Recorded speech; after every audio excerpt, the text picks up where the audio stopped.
Keith J-Dog on the boards. Welcome to Tuesday, coming off of President's Day. If you were off yesterday, hope you had a good day. A lot of, let's just cut to the chase. A lot of sad news to react to, but we'll start off just on our Tuesday morning live here. See, there you go.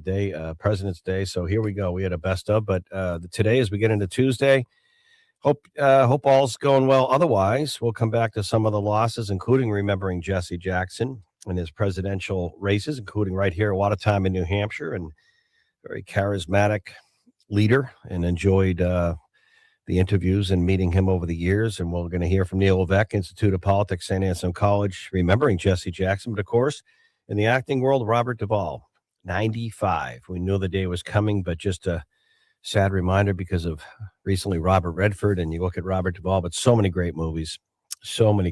Watched a couple of them last night, and just whether they were Westerns or just other movies he was involved in. Of course, his role in The Godfather, Jesse Jackson, Robert Duvall, and then, of course, tragedy in Rhode Island, just a terrible situation there.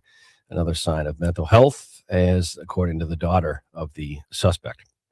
Partial government shutdown continuing. We're going to come back to that. Our poll question on this Tuesday morning is up on X at the Pulse of an H. Do you think, we're just trying to ask this in a simplistic way, do you think Homeland Security will end up trying to build that ICE detention center in Merrimack, New Hampshire? Yes or no?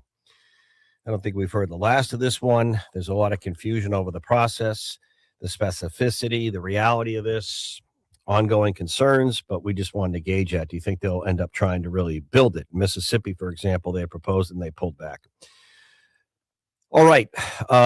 Neil Levesque, Institute of Politics, St. Anselm College. And one thing the Institute has is just a great living digital library of these presidential candidates that have come into New Hampshire, including Jesse Jackson. Neil, thoughts remembering Jesse Jackson? Well, Jesse ran in 1984, and at the time he was thought of as sort of a fringe candidate. But he did attract a lot of attention and votes, and in the end, I believe, overall in that primary year, he ended up in third place. And then he ran again in 1988, spent some time here in New Hampshire, and he overall finished second in the overall primaries. Of course, everything is about winning, but he finished second to Michael Dukakis nationally in that series of primaries. Came up a little short, but he was certainly someone who had begun his campaign as somebody thinking of it as sort of a fringe candidate, would only attract certain votes, and certainly did better than expected. And you mentioned Robert Duvall, by the way. He was a conservative Republican. He campaigned, I believe, for Reagan and I think the Bushes, and I think pretty sure he campaigned pretty hard for John McCain when he ran for president. Really? Yeah. I do not know if he came to New Hampshire, but he definitely campaigned for McCain, and that would have been great to meet him, I'll tell you that. Well, I just love him, and I really love Paul Newman and Redford. I did get to meet Paul Newman, which was a treat. Very, very nice person, very humble, very nice person. And he really did drink Budweiser, by the way, because I was at an event. We had a Budweiser together. Neil, let's go back to Jesse. Quite a few Budweisers from what I remember. Well, he seemed to be happiest working and tinkering on his cars in Connecticut. And he was just a great, very great person to just talk with. Neil, Jesse Jackson, really what strikes me too was his persona, his longevity, and he really was about doing good. I think he was just a good energy. I thought a few times I had met Jesse Jackson. I just very what's the word I want to say? Very charismatic personality. Very charismatic. He was a very, very strong opponent to Ronald Reagan. So that was right in those 1980s years. Mm-hmm. Very much opposed to what Reagan was doing, and to some degree, when Bill Clinton won the nomination in 1992, he was he was sort of a pain in the side of Clinton. and then came back and sort of came into the fold after a while. He's been, believe he's been sort of unwell for the last several years. Yes, he had So we haven't Parkinson's. seen him, but certainly was somebody that popped up a lot on Sunday talk shows and things like that in the 90s. Well, he had a gift. I mean, let's face it, he became a very important leader, really kind of took over the civil rights movement for many, many years. But I think what I want to say is he also had a good sense of politics. He knew how to, for lack of a better term, he knew how to play the game. I mean, he ran for president twice, but he knew how to stay relevant for a long time. And I give him credit for that. Yeah, I do too. I think that he commanded a lot of sort of had an American voice for a long time in politics. A lot of people disagree with him. A lot of people probably didn't like him, but I think that that's kind of common now in politics. Yeah. Oh, you think? And for him to run in 1984, it was sort of it wasn't as welcoming as you would have thought in the very beginning, and he really took what a lot of people would say would be a fringe campaign and turned it around. I think Bernie Sanders was probably kind of likened that in 2015, when you heard that Bernie Sanders was running for president, you kind of roll your eyes and think, well, he's just going to attract a fringe. But in the fact that Bernie Sanders actually attracted much more than that in the long run. Hey, real quick, we can come back to some of the other stuff coming up, but this partial government shutdown, Homeland Security funding and control, and the politics in Congress, I mean, I think this is pretty repugnant myself, especially my having no more patience for the hypocrisy of politicians in Congress making a TSA worker work without getting paid. Good luck trying that in the private sector. But I looked up, just doing my homework, Neil. A lot of people don't know what the average, not the low, not the high. The average salary of a TSA worker is about $55,000 a year. Try living on that, by the way. Low side 30 to 40, high side 70 to 80. Call it 55. Members of Congress close to $200,000 a year. They get paid. The games of this partial government shutdown and how many times we've screwed over TSA agents and other people under, like now in this case, some members of the military, Coast Guard. How long will this go? And how do the politics play here? Do people out, independent and other people who actually have to work for a living, are they looking at this as a bunch of bozos down there? Do they blame one side or the other? How is this one going to play out, and how long do you think it goes? I think it'll go for a while because there's been so much controversy around the agency, and I think that the people who are angry about it are probably angry at the other side. And it's not going to change necessarily their opinions. I'll say this: that last Wednesday, the Wall Street Journal did a front page, what we call in politics a dump, on Homeland Secretary Noem. It was not a nice article. It was very detailed. And it's usually the way that if you're trying to get rid of a cabinet secretary, it's usually the way that some sinister people will do that, where you have some detailed sources that only come from inside your own team, and they put a whole article together against you. I would suspect that that's probably happening right now with Noem. What will President Trump do, knowing his, Pete Hegseth had a lot of sort of internal Pentagon opposition as, what used to be Defense Secretary, now War Department. Kristi Noem kind of came out of the gates blazing, a lot of photo ops on the border. Some people would say over the top, but I think at the most acute, sensitive moments in Minneapolis, I think her leadership was void and absent on commenting on things without even fully knowing the details. And I just think it was tone deaf. But I said at the time, I thought the president should have accepted a resignation then. He did not. So how long does the president kind of kick in and feel if he makes a change, he's giving in to critics on Homeland Security, or does he realize that maybe it's good to put someone else at the top, or what do you think? I believe he probably hasn't come to that yet, and I think that it's top level White House staffers who do not like Noem and her top aide Corey Lewandowski, and I think that they are probably trying to create as much muddying the waters anyway as they possibly can, so that the president comes to these conclusions on his own. And I think that that's what that Wall Street Journal article was about, and why they haven't necessarily come to her defense. Well, it's funny you mentioned the two together, and I think the president was asked about Kristi Noem and Corey Lewandowski, his former campaign manager originally. It's interesting. I think it was on Air Force One. All right, Neil Levesque, Institute of Politics, remembering Jesse Jackson. We'll take a break. When we come back, Anna Brown, Citizens Count. It's been a busy week, but we've been so busy on everything else. What's going on at your local state house? That's next. Join Kim Commando's Saturday afternoon.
The Outdoor Pride Studios.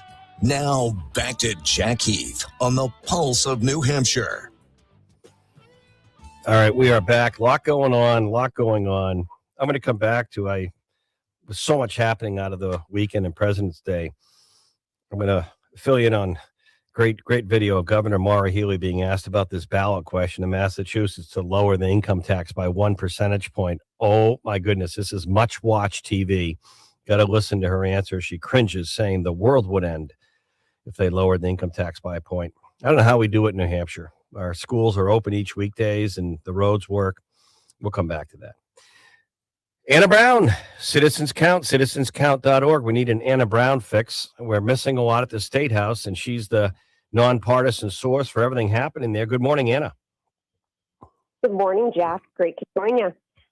Well, we'd had Neil Levesque, remembering not once, but two-time presidential candidate and many-year civil rights leader Jesse Jackson. I enjoyed meeting him myself, the Reverend. He was very charismatic, a strong persona, did a lot of good. But what are we missing here under the Gold Dome?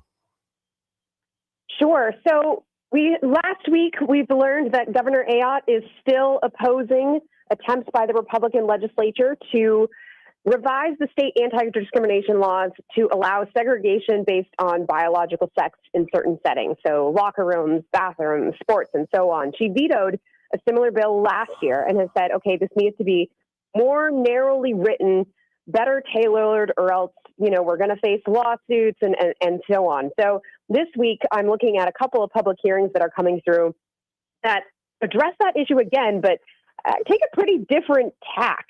So, for example, there's a bill coming up that would actually just remove the option to have X or other as a gender designation option on state issued identification, like driver's licenses. So it has to be just M or F, male or female. So that's interesting.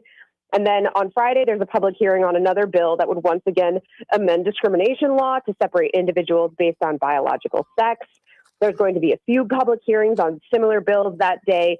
The House and Senate are really charging forward on this issue, even though it really is setting them up for a clash with Governor Ayotte.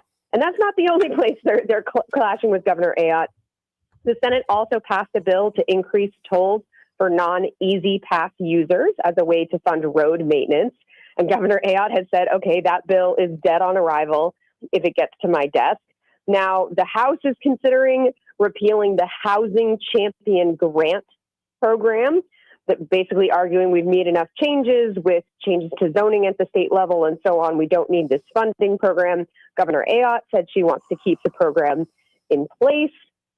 So we're definitely seeing some opening between the legislature and Governor Ayotte on various issues. And I think that that's important to pay attention to as we are moving into election season. The other thing I wanted to point out about this week, it's coming up this Thursday, a few really significant votes, I think. First of all, I believe you and I talked. There were several bills proposed to reinstate the death penalty in New Hampshire this year. Governor Ayotte said she was open to that. Well, all of those are coming out of the committee now with a thumbs down recommendation. It looks pretty clear like the House is going to kill that idea. So we'll see what happens Thursday, but it looks like the death penalty is going to stay repealed in New Hampshire. They're not going to be bringing it back. But stay tuned on Thursday because we will see. Who knows? Maybe something could happen on the House floor. If you had to, each legislative session, because we're not like in a budget battle right now, but there are a lot of questions about budgets and spending and cuts or what's there in every state around us. And we have a lot fewer taxes overall than the states around us. But Anna Brown, Citizens Count, is there kind of one major issue that's going to dominate this session? So come spring when the snow finally melts, or May or June when they're sort of winding down, are going to look back? Is going to be one issue or not? Well, I think that there are two issues that I think are just have a huge volume of bills and really seem to be very contentious this year. And the first one is gender-related legislation. And I'm just saying that a little broadly because we talked about a couple different bills that would address that differently, and that was just a tip of the iceberg. There are so many bills related to that, whether it's specific to schools or looking more broadly at, locker rooms and hospitals in general, or driver's licenses. So I think that really is huge because, as I said, it is also a contentious issue between Governor Ayotte and the legislature. And then the other one I'm going to bring up is school funding, for sure. You and I didn't touch on that. There were those school funding lawsuit rulings that came out from the state Supreme Court this past summer that said, all right, the state is not meeting its obligation. And now there are so many bills in the state legislature looking to change how we fund schools. It looks like the House and Senate Republicans have sort of gathered around two identical bills, one in the House and one in the Senate, that are really pushing back on those rulings. So they're redefining what the state must fund in state law and really saying explicitly that this is the job of the legislature, not the courts. So that seems to be their route forward, but I have yet to see Governor Ayotte weigh in on those. And of course, there's also this debate now around open enrollment. You know, is any student be able to go in any public school in the state? How would the funding follow them or not? So yeah, I would say those really defining issues of this legislative session, school funding and gender defined pretty broadly. Interesting. Trying to think. And the vehicle inspection debate seems to be sort of kicked down the road a little bit. What a mess. Oh my goodness. Yes, I would think that's probably the best summary we can have for listeners right now is that it has been kicked down the road because there was huge confusion around this. The federal government had not given the waiver approval for the emissions tests that are required by federal law as part of annual inspections.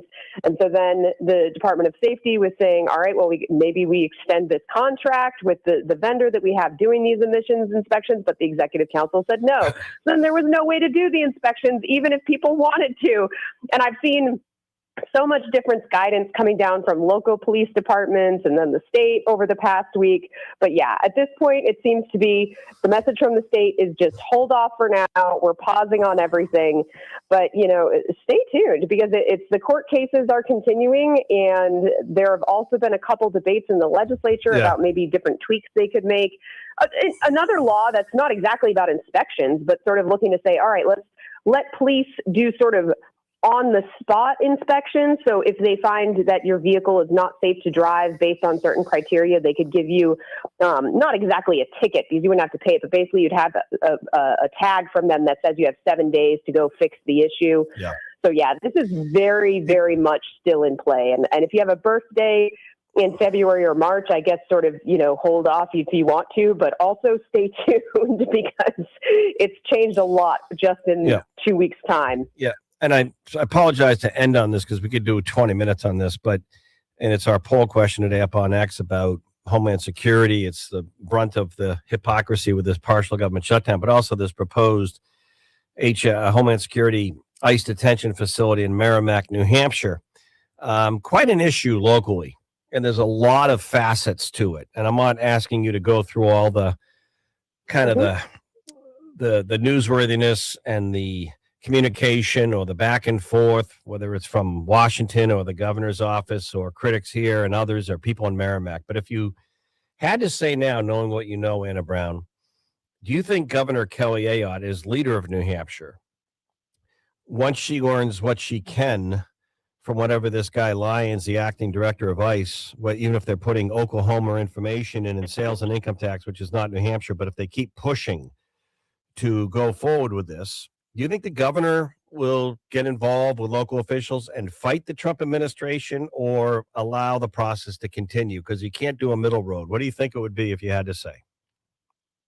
Well, you know, this is a tough one, but if you're asking me to get out my crystal ball, I don't see her pushing back directly. I see her continuing the route of just saying she wants the federal government to consider the local input, you know, because her line has really been a very narrow one with this administration, right? You know, and I think that she doesn't want to burn bridges because she wants again, let me push back. Let me push back a little bit. Say the Merrimack, I don't even know if they have a town council. Say the Merrimack elders and public through referendum or whatever are totally against this. It's clear that they don't want it there. I'm just taking that wild guess. Does the governor back them and fight the federal government, saying, look, the community and the state, we don't want it here? Or do you think, I'm just asking, is it's tough to play this one down the middle? It's tough to play it down the middle, which is why I feel like she's probably not going to take a very active role either way. You know, I think she's just going to kind of say, this is, you know, I'm going for information and I'm advocating for New Hampshire to get information and input, but not actually, you know, pushing back, because it's difficult to know how much power she will have to push back. I've been critical with some congressional candidates if I ask them some point blank questions and they don't answer. So we're going into an election season. And obviously if Governor Kelly Ayotte is asked a question out in public by a voter or a member of the media, Hey, Governor, are you in favor of that proposed Homeland Security facility, ICE detention facility in Merrimack? Yes or no? You gotta, you gotta kind of have an answer, right? You can't. Well, it's a federal facility in your state in a community 20 minutes from the state house. Yes or no? And I'm not saying she's going to answer that now, but I've asked members of Congress, and I'm going to ask them, hey, you're talking about all these government shutdowns. How are you going to save Social Security? You watch them. They won't even know how to answer that question because no one's talking about that. 5 years from now, it's not even going to be solvent. Or simply as we have debates, like you mentioned in your analysis, some of the gender stuff in sports or bathrooms or restrooms. Hey, you're running for Congress. Are you in favor of boys playing in girls' sports or men and women's sports? Yes or no? Oh, my goodness. You're going to need a political AI translator to understand the answer because they won't answer the question. Well, Jack, hopefully you can ask that question of Governor Ayotte when she calls in soon, because thus far she's been able to, kind of weave that path in the middle. And I agree, it's going to be difficult as this becomes more and more of a reality in Merrimack. I think the political one would be somehow leveraging getting a Homeland Security to look at doing this somewhere else, and then she can come out and make that announcement that it's not coming here, and that kind of makes the whole thing mute. But Indeed. Senator Hassan asked that acting director the other day, last Thursday, I think, Mississippi was able to push back on this, and you backed off. What about New Hampshire? No, we intend to go forward, so we'll see. All right, thank you, Anna Brown. Thanks, Jack. So how does the Senate Minority Leader Chuck Schumer have any credibility at this point after all the things he's said about partial or government shutdowns or voter ID and what he's saying today? And what about the hypocrisy? Also, you're going to want to hear Governor Maura Healey being asked in Mass, do you support lowering the income tax in Massachusetts? 1%. Oh, my goodness. Get your popcorn, get your soda. It's a great answer to listen to. Must watch, must listen. And by the way, there's a new study out that almost 200,000 people in the last 5 years have left Massachusetts because of the overtaxation. Back on the Pulse of Nature in a moment. News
the Outdoor Pride Studios. Now, back to Jack on the Pulse of New Hampshire. Top of the 10 o'clock. We'll remember Jesse Jackson even more. Neil Levesque joined us. Top of the 9, remembering his not one but 2 presidential races, including New Hampshire. And people forget, but when Mike Dukakis, George Bush Sr., but the governor out of Massachusetts, ended up winning that, I believe Jesse Jackson came in second. He stayed involved, 84 years old, passing. You know, I just wanted to come back to what I was talking about, because I'm just going to be upfront on this. I look at Massachusetts, and I was talking about Governor Healey's, which I'll share with you in a moment, her reaction when asked by, I think it was a WCVB, where I had spent some time years ago, the ABC affiliate in Boston, asked the governor about this ballot question in Massachusetts. Would you be in support of lowering the state income tax 1%? Oh my goodness. She doesn't like even thinking about that. We'll come back to that.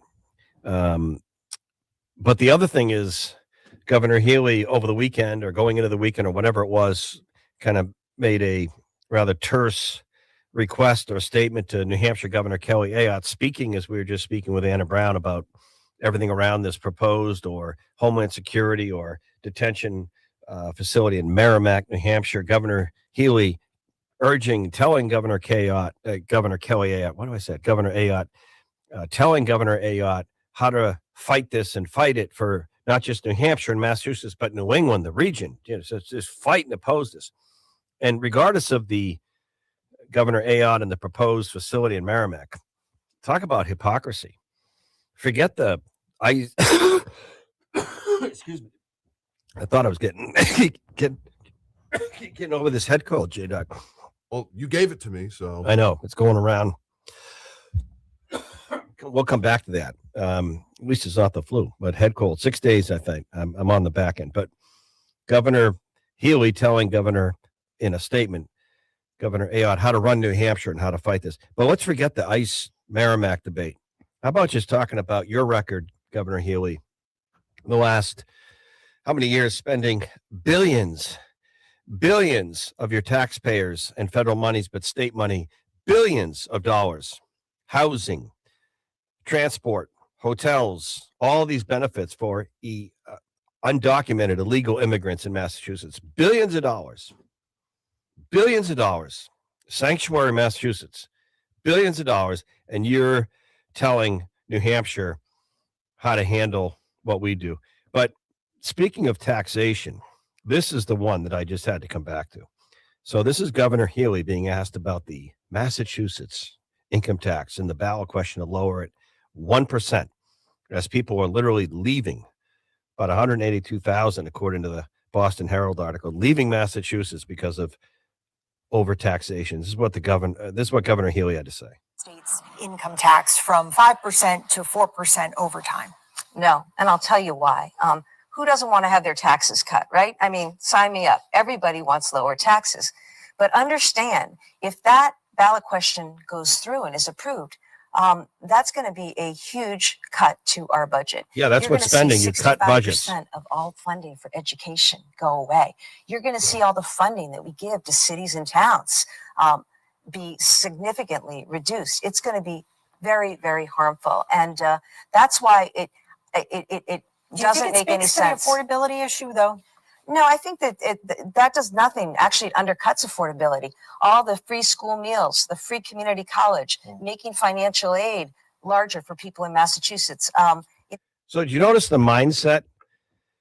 Do you think lowering an income tax helps affordability? No. If we lower taxes, it makes everything more expensive. Do you notice the mentality? Oh, I love this one. If we lower the income tax 1%, there goes public education. Wait a minute. Lower it 1%. There goes 65% of your local public education. 65, talk about scare tactics. And the other one they'll say is, whenever they're talking about things like government shutdowns, it's going to end music and sports practices at school. No more band practice if we cut the budget. Cutting the income tax mass by 1% is going to end public education by 65%, Governor Healy answered to WCVB. 1%, 65% public education is going to be lowered.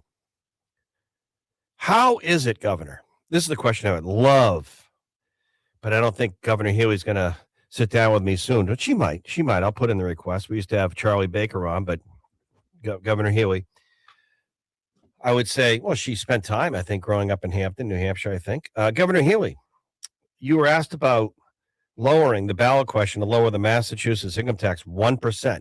You gave your answer. Devastating, terrible, would not help affordability, and would mean 65% less public education. And should say, yes, that's my answer.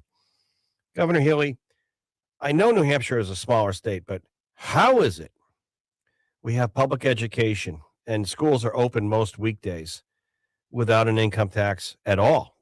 Not just lowering it 1%, but we have no income or sales tax in New Hampshire. No income, no sales. How is it, Governor Healy, that we have roads that work, that we plow the snow after a storm, and our schools are open, Governor, without an income tax? You give all the reasons and scare people that you can't lower it 1% to help taxpayers get a break. How is it New Hampshire has open public schools and roads that work that are probably in better condition than Route 128 down in Waltham or Braintree? How is it, Governor Healy, or Boston after a snowstorm, Mayor Wu? How is it you can't lower the income tax 1% and all hell's going to break loose? 65% less local education, 65%. I don't know where you get these numbers. 1%. But how is it New Hampshire has no income tax, Governor Healy? I don't know what she would say. I don't know what Governor Mills in Maine would say without all her taxes. But what would they say if you just point blank asked them, how does New Hampshire do it? You have advice for Governor Ayotte all the time. How does New Hampshire manage to survive without an income tax, Governor? I'm just trying to get into her head. I think one thing she'd say, well, there's fewer people there. Yeah, there's also fewer illegal immigrants that you're paying billions of dollars for in Massachusetts. What else? How is it we, as a state, per capita, we have smaller population, but our budget's smaller?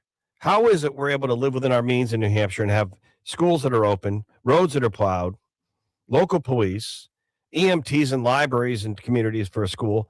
How is it we're able to do that, Governor Healy, and you have an income tax that you are railing against lowering at 1%? How are we able to do it and you can't? Because we're not talking about lowering an income tax in New Hampshire. We don't have one. We don't have one.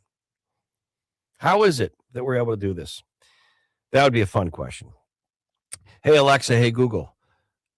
New Hampshire, Maine, New England, worldwide, play the pulse of an age. Come back, Doug Tengden, with some economic updates, and he has an interesting take on the housing market. Back next. 107.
and snow management firm, proudly serving commercial properties from Greater Manchester to Greater Boston. Visit them online at outdoorpride.com. Now back to Jack Heath on the Pulse of New Hampshire. I just want to say one thing about the Olympics. I've not watched much of it at all. I was really bummed out. Lindsey Vonn had this serious fall because she's gritty and tough. I know there's a lot of athletes over there and good stories, but I've been turned off for the most part. But Ilana Myers-Taylor's gold medal moment, this is a woman, I think she's 40. She's been at it a long time. Finally got a gold medal, and the scene of her in her Olympic outfit, hugging the American flag, praying in thanks. Number one, praying, thanking God, and holding the American flag. And then her child or I don't know who it is, probably her kid. So grateful. So appreciative. I think with some of the Olympic athletes, and Mike Arizioni agrees with me, the captain of the 1980 Miracle on Ice team, maybe you want to run for office when you're done, come back, run for office. Politics has always been a part of Olympics. They shouldn't be. And maybe just be grateful, despite all our problems and stresses and divisiveness, that you are representing the United States of America. And shut up and skate, shut up and ski, shut up and perform, and be grateful. But that's just me, commentary. But I haven't watched much of it because I think today, without the amateur status and they're almost quasi bunch of prima donna, almost professional type sports, and I'm tired of the whining. But that's just me. Commentary. All right, going to switch gears to the economy and some housing observation. Doug Tengden, worldmarketadvisors.com on this Tuesday morning. Good morning, Doug. Good morning, Jack. I'll just have to say that with regards to the Winter Olympics, Norwich, Vermont, just across the river here, has sent more Olympians per capita than any other city or town in the country. And you know one reason why that is? Well, there's an educational institution very close to here that has been very involved in winter sports since 1908. But you also have to point to, because I went to UVM, you went to Dartmouth, but Bill Koch, you got to remember him. He inspired a generation or two. Absolutely. They called it the détente sandwich when he got the silver in the 1972 Sapporo Olympics. Yeah. Sapporo was an amazing Olympics, by the way. Yep. Doug, what's going on? Housing market. Enlighten us. Well, there was a very interesting study that Goldman Sachs put out last week or the week before about why housing is so expensive. And surprise. Well, this is kind of a surprise. Since 1970, U.S. construction productivity has gone down by 30%, whereas we think ourselves as being more productive than we were in the 70s. I mean, we sit at our houses and can pull up the world on our computers, and we can ask ChatGPT to write an essay on just about anything, and it does a pretty good job, and you can understand it. We live in an amazing economy. I can get my health updates from Dartmouth Health. Just with a tap of my finger. I don't have to call anybody. I don't have to bother anybody. It's just there. But when it comes to construction, we're less productive than we were in the 70s. We're still doing stick-built houses, but more significantly, regulatory requirements have reduced productivity by 30%. 30% less productive. Whereas in the rest of the economy, we're at least 100% more productive, if not more. So would that be red tape? Red tape, mainly land use and building regulation, like height and parking restrictions, just regulatory delays, all kinds of other things. Red tape and we'll just say no. NIMBYism, saying no, we don't want that here. Interesting. What else do we have going? What are your observations? I'm still sensing, coming off of Valentine's Day weekend, one thing that people aren't talking about, I can't prove this, Doug, but people like you who know numbers, Doug Tengden, World Market Advisors, or the Treasury Secretary or others, would tell me that inflation is easing overall. But I believe and I'll point going out to dinner, and I'm a big hospitality fan, and my smarter, prettier, better half will yell at me if I don't leave a 20% gratuity minimum. But when you go out to dinner right now, I don't care if you have a couple of apps, a couple of drinks, and just enjoy an hour and a half, and good luck getting out of there, for under 120, 130 bucks for two. Good luck. And that's without a $35 entree. But I believe if you ordered like just a cold beverage, it might be a draft of beer, and you look at the price on that beer, I believe some people, groceries, packaging. I went the other day, Doug. You're going to laugh at this one. This head cold going around.